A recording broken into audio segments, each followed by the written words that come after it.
तुम्ही म्हणाल हे काय घेऊन आलाय आज तू, तर ही आहे शिदोरी. तर पूर्वीच्या काळी ना सणवार आले, मुलीला माहेरपणाला बोलवायचं असेल तर अशी शिदोरी घेऊन जायचे वडील किंवा भाऊ.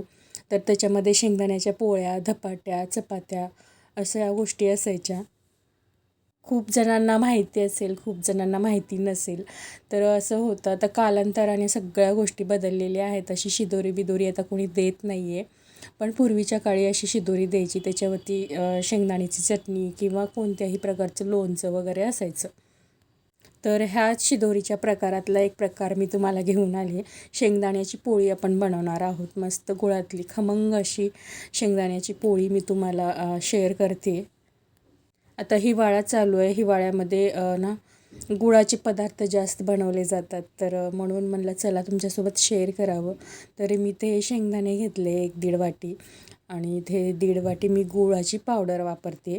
तर आपल्याला शेंगदाणे खरपूस असे भाजून घ्यायचे आहेत. तर मुद्दामून तुमच्यासमोर भाजते आहे, कारण छान तुम्हाला समजावं सगळ्या प्रोसेस स्टेप बाय स्टेप कसं असतं. तर हे जे शेंगदाण्याचं जे सारण असतं ना, ते अगोदर तुम्ही बनवून ठेवलं तरी चालेल. खूप दिवस टिकतं हे, 1-1.5 महिना आरामात टिकतं हे फ्रीजशिवाय. तर याचे तुम्ही शेंगदाण्याचे लाडूसुद्धा बनवू शकता. तर हे सारण आपण बनवून ठेवायचं. मस्त मंद आचेवरती खरपूस असं भाजून घ्यायचं आहे आपल्याला शेंगदाणे. जेवढे शेंगदाणे तुम्ही छान भाजाल तेवढी तुमची पोळी खमंग होणार आहे आणि खायला मज्जा येणार आहे तुम्हाला. शेंगदाणे आता भाजून झालेत, ते थंड व्हायला आपण ठेवूया. तर इथे आपण पीठ घेऊया. मी 2 वाट्या पीठ घेतले, गव्हाचं पीठ, आणि 4 चमचे बेसन पीठ घेते आणि चवीपुरतं मीठ टाकते. बेसन पीठ आणि थोडंसं तेल टाकायचं आहे आपल्याला, 1 चमचाभर. बेसन ह्यासाठी टाकते आहे की खरपूसपणा येतो त्याला आणि छान अशी कुसकुशीत होते आपली जी शेंगदाण्याची पोळी आहे ती कुसकुशीत होते. तर हे सगळं साहित्य आपल्याला मिक्स करायचं आहे. आता खूप ठिकाणी वेगवेगळ्या पद्धतीने बनवलं जातं. सोलापूरची वेगळी असते, मराठवाड्याची वेगळी असते, अजून बऱ्याच ठिकाणी बनवत असतील तर तिथलीसुद्धा वेगळी असेल. पण आमच्या इकडे अशा पद्धतीने बनवतात, तर मी तेच तुमच्यासोबत शेअर करते. छान थोडं थोडं पाणी घालून आपल्याला घट्ट पीठ मळायचं आहे. अजिबात पातळ पीठ मळायचं नाही. पातळ मळलात तर तुमच्या कुसकुशीत आणि अशा तुकडा पडणाऱ्या ज्या शेंगदाण्याच्या पोळ्या असतात ना, ती तयार होणार नाही आहे. म्हणून आपल्याला घट्ट पीठ मळायचं आहे. एकदम घट्ट पण मळायचं नाही दगडासारखं. तर थोडंसं आपल्याला मीडियम म्हणजे बऱ्यापैकी आपल्याला घट्ट मळायचं आहे. हे बघा माझं इथं पीठ मळून झालं आहे. तर आपण बघू शेंगदाणे इथे आपले थंड झालेत. बघा साल किती छान निघते त्याची. आता मिक्सरला आपल्याला हे वाटून घ्यायचं आहे. तर पल्स मोडवरती आपल्याला हे वाटून थोडं, जर तुमच्याकडे गुळाचे खडे असतील तर थोडंसं ओबडधोबड वाटा. माझ्याकडे पावडर होती म्हणून मी थोडंसं पुढे मी घेऊन गेली आहे. पल्स मोडवरती आपल्याला ह्या सगळ्या गोष्टी करायच्या आहेत. तर पावडर होती, फक्त मला मिक्स करायचं होतं म्हणून मी थोडंसं जास्त त्याला ग्राइंड केलं होतं. तर इथे बघा माझ्या सगळ्या जी कोंद आहे, कोंद म्हणतात आमच्या इकडे, जे सारण आहे तर ते तयार आहे. इथे बघा मस्त गोळा होतो आहे. खूप छान झालं आपलं सारण इथे. तर पीठ पण आपलं छान असं तयार झालं आहे. तर परत एकदा आपल्याला याला मळून घ्यायचं आहे, कारण रेस्ट करायला ठेवलं होतं. तर परत एकदा आपण थोडंसं मळून घेऊया याला. छान असं बघा आपलं पीठ तयार आहे, पीठसुद्धा इथे. तर आपल्याला काय करायचं आहे, जे सारण आहे की नाही, ते सारण खूप कोरडं कोरडं असतं. तर त्याला थोडंसं पाण्याचा शिंतोडा द्यायचा, जास्त नाही आहे. पाण्याचं किंवा दुधाचं देऊ शकता तुम्ही. जेवढं तुम्हाला सारण हवं आहे तेवढंच घ्यायचं आणि थोडंसं पाण्याचा शिंतोडा द्यायचा आहे. तर किंचितसं पाणी टाकून मी त्याला एकदम गोळा व्हायला पाहिजे आपला, तर इतपतच पाणी टाकायचं, जास्त टाकायचं नाही आहे, कारण नंतर पोळी फुटू शकते. तर आपल्याला एकदम थोडंसं पाणी टाकून एकदम तो गोळा व्हायला पाहिजे. पुरणाचा गोळा कसा असतो तशा टाईपचा गोळा व्हायला पाहिजे.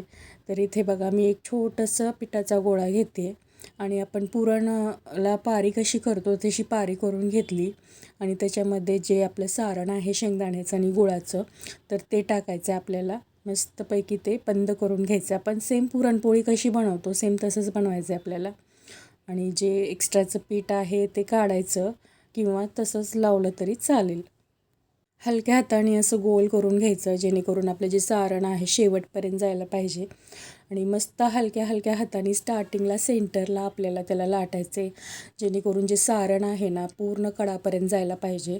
तर सेंटरला स्टार्टिंगला आपल्याला त्याला लाटायचे आणि मस्त बघा किती शेवटपर्यंत माझं सारण गेलेलं आहे. खूप छान किती मोठी बनवली आहे मी जी पोळी आहे शेंगदाण्याची खूप मोठी बनली आहे बघा. हव्या त्या आकारामध्ये तुम्ही बनवू शकता.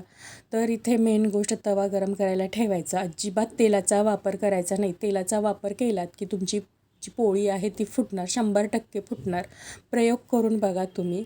अजिबात तव्याला तेल लावायचं नाही आहे. तुमची पुरणपोळी म्हणते शेंगदाण्याची पोळी फुटणार. तर मस्त असं आलटी-पलटी करून छान त्याला भाजून घ्यायचं आहे.